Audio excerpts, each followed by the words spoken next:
주의 발에 민수기 3장 첫 절 1절에서 13절까지 3장 1절에서 13절까지 다 같이 한 음성으로 읽겠습니다. 시작. 여호와께서 시내산에서 모세와 말씀하실 때에 아론과 모세가 낳은 자는 이러하니라. 아론의 아들들의 이름은 이러하니 장자는 나답이요 다음은 아비후와 엘르아살과 이다말이니 이는 아론의 아들들의 이름이며 그들은 기름 부음을 받고 거룩하게 구별되어 제사장 직분을 위임받은 제사장들이라. 나답과 아비후는 시내 광야에서 여호와 앞에 다른 불을 들이다가 여호와 앞에서 죽어 자식이 없었으며 엘르아살과 이다말이 그의 아버지 아론 앞에서 제사장 직분을 행하였더라. 여호와께서 또 모세에게 말씀하여 이르시되 레위 지파는 나아가 제사장 아론 앞에 서서 그에게 시종하게 하라. 그들이 회막 앞에서 아론의 직무와 온 회중의 직무를 위하여 회막에서 심호하되 곧 회막의 모든 기관을 맡아 지키며 이스라엘 자손의 직무를 위하여 성막에서 심호할지니 너는 레위인을 아론과 그의 아들들에게 맡기라. 그들은 이스라엘 자손 중에서 아론에게 온전히 맡겨진 자들이니라. 너는 아론과 그의 아들들을 세워 제사장 직무를 행하게 하라. 외인이 가까이 하면 죽임을 당할 것이라.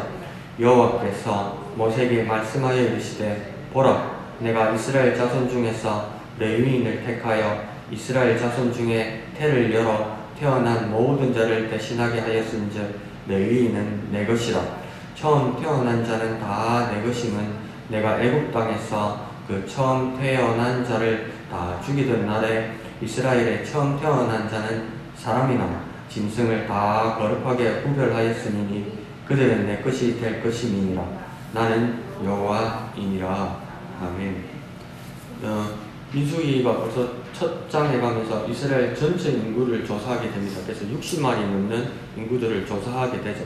근데 그게 싸움에 나아갈 만한 자들을 찾으라고 이야기하니까 보통 역사학자들은 뭐라고 하냐면 군대 준비와 군사, 전쟁 준비를 위한 것이라고 그렇게 섣불리 결론을 내리기도 합니다. 그러나 후반부로 가면서 그 빠져있던 한 지파, 열에 있던 레위 지파에 대해서 인구조사가 더 상세하게 들어가게 됩니다.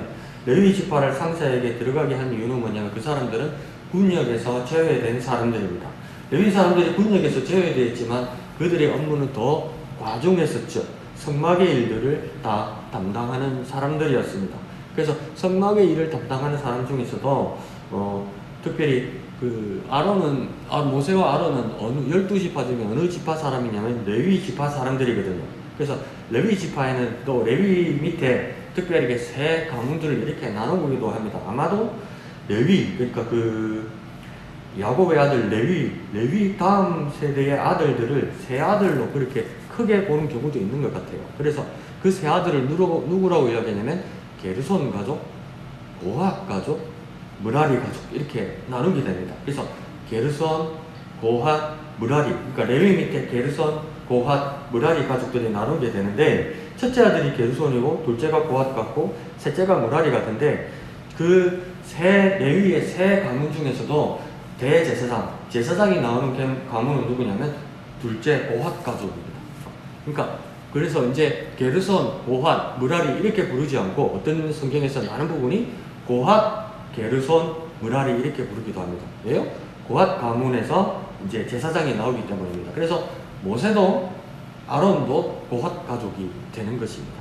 그래서 이 부분들을 이야기하는데 첫 번째 오늘 3장 1절에서 보면 첫 번째 대제사장을 말하듯이 아론이었습니다. 모세의 형 아론이었죠. 그러면 아론 다음에 그 아들들이 2절에 보면 나답, 아비후, 엘르아살, 이다말 이렇게 되는데 첫 두 아들을 이제 아론의 후대 대제사장으로 삼았던 것이죠. 그 사람이 나답과 아비후입니다. 근데 여기서는 간단하게 기록되어 있지만 뭡니까? 여기서도 그 첫 번째 이제 대를 이을 나답과 아비후가 성막에서 봉사를 하다가 다른 불을 들였죠. 다른 불을 들여서 죽게 됩니다. 그래서 그 같은 내용이 레위기 10장에서도 나오는데요. 하나님 앞에 드리는 그 불, 그 순서를 잘못했거나 안 그러면 드려야 될 다른 종류를 불을 드리자 하나님께서 그 두 아들을 죽이기로 해서, 그래서 이제 다음 대를 이어받았던 대제사장이 엘르아살과 이다말이 되는 겁니다. 그러니까 첫째 두 아들이 하나님 앞에서 제대로 봉사하지 못해서 죽게 되고, 나머지 이제 셋째, 넷째 아들 엘르아살, 이다말이 이제 그 다음 대제사장이 되는 것이죠. 그러면 왜 하나님께서 그렇게 하셨을까? 근데 레위기 10장 전체를 보면요, 이게 무슨 일이 있었을까? 이런 생각이 들어요. 그런데 나답과 아비오가 죽은 것만 해도 우리에게는 어떤 생각이 드냐면, 야, 예배를 어떻게 해야 되는 건가? 이 사람들이 제사할 때 순서대로 절차를 따라 하지 못했을 때도 하나님이 진노하셨는데, 우리 예배는 어떻게 해야 되는가? 참 깊이 생각해 볼 만한 일이죠. 두 가지로 생각할 수 있습니다. 감히 우리가 어떻게 하나님 앞에 예배할 수 있는 사람이었느냐? 거룩하신 하나님 앞에 예배가 불가능한 사람들이었죠. 그래서 우리가 지금 예배할 수 있다는 것은 하나님의 은혜입니다. 그러니까 하나님께서 여기 예배의 자리에 임재하셔서 올 사람 한번 나와봐 이러면 올 자격이 없단 말이에요. 문 앞에서 다 죽는단 말이에요. 거룩하신 하나님 앞에 설 자가 없으니까. 그러니까 어느 사람 머리 좋아서 그러면 목사님 찬송가도 그런 거 있지 않습니까? 어느 누구나 주께 나오라 했는데 왜 그러냐? 왜 어느 누구나 주님께 나올 수 있게 되었냐면, 주님께서 우리를 위하여 죽어야 할 우리를 대신하여 죽으셨기 때문에, 그 값을 치르었기 때문에 우리가 올 수 있는 겁니다. 그 죽음 생명의 값이죠. 그리고 레위기 10장을 가만히 보면 난데없는 10장 9절에 이상한 말씀이 나옵니다. 너희들은 하나님의 성전에 성막에 들어올 때 술 취하지 말아서 하나님 앞에 죽음을 면하라 이렇게 이야기해요. 그게 맥락이 안 맞단 말이에요. 지금 아론 집안에 큰아들 둘째 아들 초상이 났는데 술을 하나님 전에 들어올 때 술 취하지 말아서 너희 죽음을 면하라 이렇게 말씀하신단 말이죠. 그 왜 그렇게 말했을까? 이제 문맥 전체를 이렇게 보니까 이게 무슨 말이냐면 추정이 되는 거죠. 아, 나답과 아비오가 왜 잘못된 불을 들였고 하나님의 진노를 맞아서 왜 죽었을까? 제사 들어오기 전에, 예배 들어오기 전에 술 먹고 들어온 거예요. 정신이 없는 거예요. 그러니까 맨정신이면 정신을 딱 차리고 집중했으면 어떤 거 해야 될지 분명히 알고 있는 사람들인데 안일하게 생각하고 예사로 생각하고, 우리 예배가 1년에 52주만 되잖아요. 주일만 해도. 그럼 새벽, 금요, 수요일 얼마나 많아요. 그게 과연 몇 % 우리가 집중할 수 있습니까? 너무 자주 하다 보니까 집중이 안 되죠. 대강 해도 그릇저릇해도 얼마나 우리가 능력이 있는지 잠결에도 주기도문합니다. 잠결에도. 그러니까 이 두 아들도 너무 편안해진 거죠. 그러니까 무슨 상황이 있어도 할 수 있다는 거예요. 그러니까 술 취해가지고 아무거나 뽑아가지고 이러다 강 목사님 거기에 대해서 너무 예민한데 뭐 그렇게까지 말할 필요 있나 이럴 수 있지만 술이 문제입니다. 이거 진짜 문제입니다. 이거.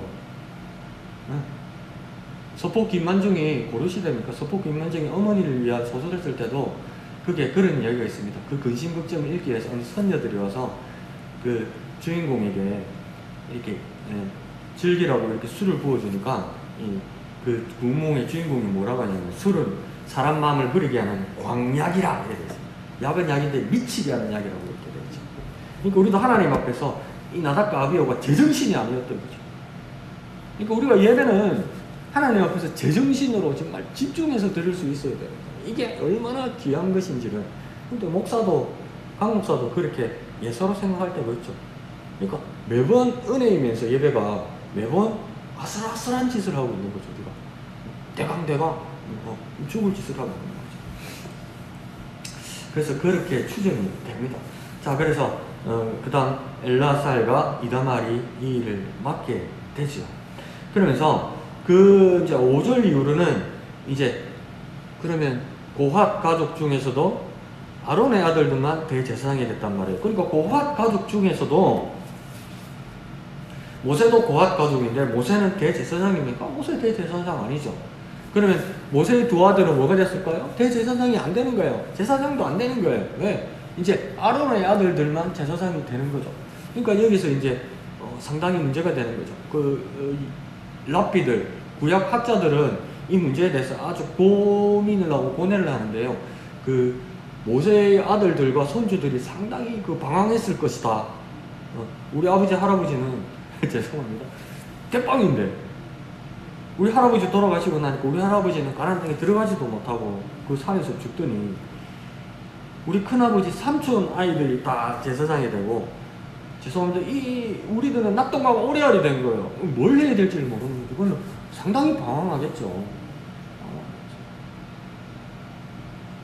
그래서 전에도 한번 말씀드린지 모르겠지만 사사기 후반부에 가면 이제 자기 소견에 좋은 대로 하나님을 섬기게 되고, 그래서 그 한 집안에서 어머니 몰래 돈을 훔쳤다가 어머니 돈을 찾아주고, 그래서 자기 집안에 산당을 세우고 그거에 유인을 세워서 자기 집안 제사장을 삼고, 그 기억나죠? 그 내용. 그러다가 기억 안 나요? 그러니까 또 다른 집안 사람들이 와서 가만히 생각해봐라, 이거 한 집안의 제사장이 되는 게 낫나 한 가문이 제사장이 되는 게 낫나 이러니까 그 사람이 뭐랍니까? 콜! 이러잖아요. 근데 한 집안보다 한 가문이 낫지 이러면서 그냥 이 집안을 버리고 가버린단 말이에요. 그러니까 늦게 와서 이 사람이 이제 다른 집한테 가서 어떻게 내 제사장을 뺏어가느냐 하니까, 다른 집화가 군대가 말하니까 무슨 말을 합니까? 좋은 말 할 때 그냥 가라, 안 그러면 죽는다, 이렇게 해서 갔잖아요. 근데 이 모습들이 다 잘못된 거라고요. 한 가문의 제사장이 되거나 한 집안의 제사장이 되는 게 일이 아니라고요. 한 백성과 하나님 옆에서 제사장직을 해야 되는데, 그래서 그 결론들이 뭐 있습니까? 자신의 소견에 좋은 대로 하였다 이러잖아요. 그러니까 이 말이 더 우리식으로 말하면 지 마음대로 믿었다 이 말입니다. 지 생각대로 믿었단 말입니다. 하나님이 이렇다고 이야기했다는데 그게 뭡니까? 다 틀렸다는 거죠. 근데 그 사람의 이름이 나중에 나와요. 그 제사장, 타락한 제사장. 그 제사장은 자기 자리를 지켜야 되잖아요. 마음대로 이사가면 안 되잖아요. 모세의 손자예요. 배운 게 도둑질이라고 할배하고 아버지가 하는 게 봤거든. 네? 제사 어떻게 지내고 하나님께 어떻게 해야 되라고 배웠거든요. 그런데 자기는 할 일이 없어진 거죠. 자기 큰아버지 아들들이 다 대제사장이 됐으니까 이게 실망과 시기와 방황이 시작된 거죠. 그러니까 자기 날품팔에는 진동 화장장 있잖아요. 옛날에 지금은 바뀌었는지 모르는데 가면 그 무교인 사람들이 많잖아요. 대부분 망자들이 기독교인들보다. 그러면 아무도 시키지도 않았는데 어떤 분이 머리를 깎고 와가지고 목탁을 이렇게 두드리고 간대요. 연부를 하고. 그러면 망자들 유가족들 있으면 고맙잖아요. 그러니까 돈을 준대. 그 사람 밥벌이가 대단하대요. 근데 알고 보니까 정식 스님이 아니야. 연불 몇 개만 내어가지고 치는 거예요. 근데 밥벌이가 되는 거예요. 근데 알고 보니까 그러니까 해군 상사 출신이 뭐 이랬는데 제대하고 먹고 살 게 없어가지고 자기가 머리 깔고 자기가 연불 몇 개 에워가지고 목탁 사오고 옷 사와가지고 이렇게 치는 거예요. 그 밥벌이가 되는 거예요. 그러니까 모세의 이 손자들도 할 게 없으니까 이렇게 돼버린 거죠. 그러면 얼마나 이런 생각이 들어서 왜 나는 안 됩니까? 이런 생각이 들지 않았겠어요. 우리가 하나님 앞에서 믿음 생활 신앙생 내가 예수 믿은 지 얼마나 됐고, 내 집사님들한테 죄송한 게 이 사람들 다른 교회 가 있으면 권사 됐고 권사가 뭐예요? 다 장로 됐고 장로가 뭐예요? 나이가 지금 명예 권사, 명예 장로 될 나이인데 집사로 이렇게 앉혀놓은 것이 죄송하기도 하죠. 이것이 내게 있는 분복인가 이렇게 실망할까봐 제가 눈치가 보이기도 하죠. 그런데 모세의 손주에게도 그런 생각이 들었을 거예요. 오늘 5절 이후로는 뭐였냐면 다 레위 사람들이 제사장이 되는 게 아니고 오앗 가문의 일부 사람만 제사장이 되다 보니까 레위 사람들이라다 보니까 성막에서 허드렛 일을 하는 사람들이 더 많았다는 거예요. 3분의 2 정도가 아니죠. 70%, 80%가 똑같은 레위 사람인데도 제사장이 허드렛 일 보조만 하게 된 거예요. 그 얼마나 이런 일들에 대해서 자괴감이 들고 더 액면가능하면 질투심이 들고 속이 상하고 이렇게 했어요.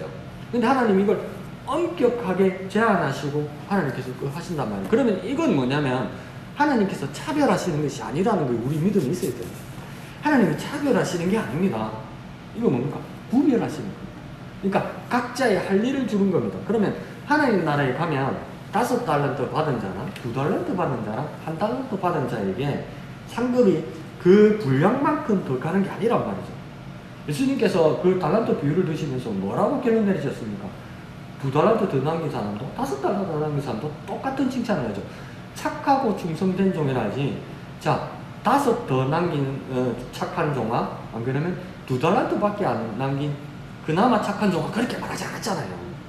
둘 다 착하고 충성된 종이라 했잖아요. 그러니까 우리가 맡은 자리에서 하나님께서 구분해 주신 우리 맡은 자리에서 일을 할 때, 헌신할 때 주님의 결론은 뭐냐면 5달란트든 2달란트든 착하고 충성된 자이라고 동일하게 칭찬하신단 말이에요.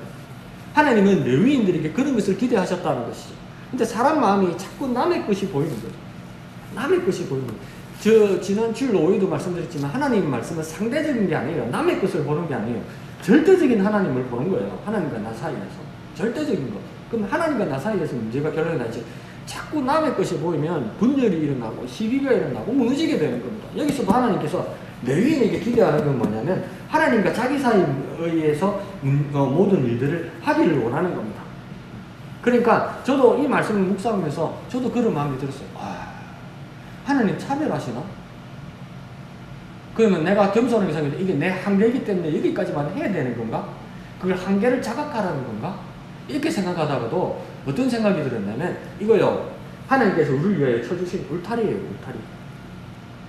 레위인은 레위인에서 울타리예요. 이게 뭐냐면 이게 울타리라는 건 이게 넘어가면 벌 받는다는 이야기도 있지만 이게 내 주위에 산에서 울타리를 쳐주면서 내가 만약에 주님의 양이라면 주님이 나의 목자시고 내가 양이라면 주님께서 내 주위에 울타리를 쳐줬으면 양이 나가지 말라는 것도 되죠. 나가지 말라고 왜 나가면 안 됩니까? 나가면 죽으니까 밤에 사자도 있고 곰도 있고 이리도 있으니까 지켜주려고 울타리 치신 거 아니에요. 그리고 울타리가 없으면 어떻게 되겠습니까? 밖에서도 들어오잖아요. 침입한단 말이에요. 그것도 막아주시는 거는. 그러니까 울타리는 나를 보호해주시고 나를 막아주시고 나를 지켜주시기 위해서 세운 것이 울타리라는 거예요. 그러니까 레위인들에게도 이 울타리를 쳐주셨다는 거예요. 그러니까 내가 내게 채워주신 이 울타리 안에서 충성을 다하면 주님 동일하게 이만한 울타리든 이만한 울타리든 저 왕자에 있던 자리도 주님 동일하게 뭐라고 이야기냐면 착하고 충성된 종이라 말할 거란 말이죠.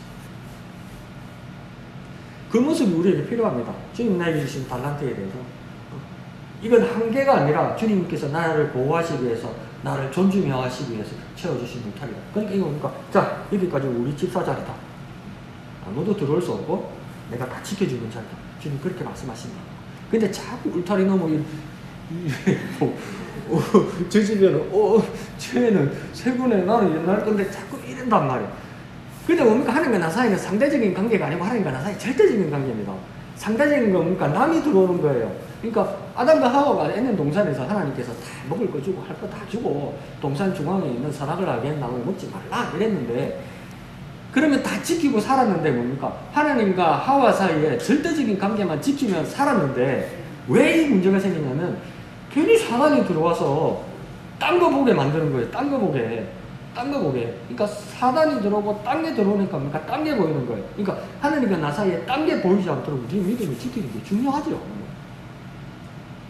그래서 오늘 13절 마지막 부분에 하나님께서 기묘한 말씀을 합니다. 처음 태어난 자는 다 내 것이면 내가 애굽 땅에서 그 처음 태어난 자를 다 죽이던 날에 이스라엘을 처음 태어난 자는 사람이나 짐승을 다 거룩하게 구별하였으니 그들은 내 것이 될 것임이라 나는 여호와니라 이러잖아요. 이게 뭐냐면 이스라엘 사람들 전체가 다 죽을 운명이었다는 거예요. 왜요? 그걸 뭘로 보여주냐면 애굽의 마지막 10번째 재앙에서 봐라. 애굽 사람들 첫 번째 태생왕이나 짐승까지 사람까지 싹 다 죽었지 않았냐. 근데 이스라엘의 첫 태생들 아무도 죽지 않았다. 그 왜 죽지 않았냐. 뭐 약속대로 피 발라고 그래서 그래 맞는데 그러면 살긴 살았는데 원래는 죽었어야 된단 말이에요. 근데 죽지 않았단 말이에요. 왜 죽지 않았을까? 하나님이 보호해 주시기 때문에 죽지 않았단 말이에요. 그러면 지금 내가 죽어야 할 내가 사는 건 뭡니까? 내가 사는 게 아니지. 하나님 때문에 사는 거죠. 하나님 은혜 때문에 사는 거죠. 그러니까 우리는 어떻게 생각하냐면 내가 구원받았고 죽을 내가 구원받았고 은혜 받았기 때문에 뭐라고 하냐면 하나님 땡큐 이런다. 맞아요. 땡큐는 맞는데 하나님 고맙는데 이제 그러면 내가 알아서 살게 이러면 안 된다는 거예요. 내가 이제 사는 것은 내 속에 하나님 사시는 거라고 하잖아요. 내 속에 그리스도가 사는 거라고 바울이 이야기하잖아요. 그러니까 나는요 죽을 내가 산 이상은 나는 레위인처럼 구별된 사람입니다. 하나님께서 울타리 쳐준 사람입니다. 그러니까 나 여호와는 거룩하다고 이야기할 때 뭐냐면 거룩하다는 건 남하고 다르게 내가 억수로 차고 높은 사람이라는 게 아니고 죽을 내가 살았다는 이야기입니다. 이게 얼마나 귀하고 아름다운 삶인 겁니까? 그러니까 하나님의 은혜라는 건 요즘 제가 자주 쓰는 게 다행이고 아찔한 일입니다. 하나님께서 그 일을 계획하지 않았으면 우리의 삶은 정말 아찔한 일입니다. 그 정도로 우리를 사랑하셨다는 것이죠. 그 은혜라는 거죠. 그러니까 오늘 내가 2024년에 벌써 셋째 날을 사는 것은 하나님의 은혜입니다. 하나님의 은혜. 그리고 지금 숨쉬고 내가 삶을 사는 것은 뭡니까? 하나님 몫으로 사는 겁니다. 거룩하다는 건요, 그리스도인이 거룩하다는 건요, 하나님 살려주셨으니까 내가 알아서 살기가 땡큐가 아니고 이거 하나님 몫으로 사는 겁니다. 그러니까 하나님 몫으로 살아야 되니까 이 교회 밖을 나갈 때 우리는 뭐랍니까? 하나님이 드러내야 돼요. 저 사람 다른데 왜? 그러니까 그러잖아요. 우리 동네 할머니도 그런 거죠. 인공심장 달았던 거니까. 그 인공심장 때문에 사는 거잖아요. 자기 심장이 돌아가셨을 때. 그것처럼 뭡니까? 내 심장 뛰는 모습, 내 마음의 상태, 내 생각이, 내 영혼이 달라지는 거예요. 하나님 심장으로, 하나님 생명으로, 하나님이 구별하시는 사는 것이거든요. 그러니 어느 레위인도 하나님 앞에 불평할 수 없었다는 거예요. 그래서 모세의 손자도 역대상에서는 그 이름이 바뀌어 있어요. 근데 바뀌어 있는데 그 바뀐 이름이 뭐냐면 하나님께서 구별하셨다, 지키셨다, 이 뜻으로 나와 있어요. 그러니까 그 모세의 손주도 뭡니까? 주님께 돌아왔다는 것이죠. 우리의 모습도 뭡니까? 주님 앞에 구별된 삶, 주님의 은혜 가운데 사는 삶, 주님의 몫으로 사는 삶, 그런 거룩한 삶들 2023년 한 해 되었으면 좋겠습니다. 그래서 올 한 해는 오른쪽에 그 표에 있는 것처럼 2023년 우리 교회 표는 복음의 능력으로 지경을 넓혀가는 교회, 항상 묵상하셔서 입에 익히시고 그래서 그 말씀 따라 기도하시고 그런 삶을 살아가는 저와 여러분 되시길 부탁드립니다. 기도하겠습니다. 거룩하신 아버지 하나님, 은혜를 감사합니다. 레위인과 아론의 자손들 그 수들을 계수할 때 하나님께서 왜 이렇게 하셨나, 우리에게 많은 의문이 들었고 풀리지 않은 부분들도 있었지만 하나님 일부 보여주시니 감사합니다. 하나님, 우리의 삶도 우리의 삶이 아니라 이전에 우리의 삶은 죽었고 죽을 뻔만한 삶이었는데 주님께서 우리를 구별하시고 지켜주시고 살게 되었다면 이제 우리의 삶은 내가 사는 것이 아니요 그리스도가 사는 것이요 내 이전의 삶이 사는 것이 아니라 하나님 몫으로 사는 것이니 내 삶에서 그리스도가 존귀히 나타나게 하시고 내 말과 행동들이 하나님의 영광을 위한 삶이 되게 하여 주시옵소서. 2023년 우리 교회를 축복하신 말씀으로 복음의 능력으로 지경을 넓혀가는 교회 되게 하여 주셔서 하나님의 목숨, 하나님의 생명으로 사는 삶을 증거하는, 전도하는 우리가 되게 역사하여 주시옵소서. 모든 것을 감사드리며 거룩하신 예수님의 이름으로 기도합니다. 아멘. 감사합니다. 자율적으로 기도하시고 마치시면 되는데요. 어제 나눠드린 2023년 새해 특별 기도의 기도 제목 보시면서 기도하시고 개인적인 기도로 기도하시고 자유롭게 돌아가시면 되겠습니다. 다 같이 기도하겠습니다.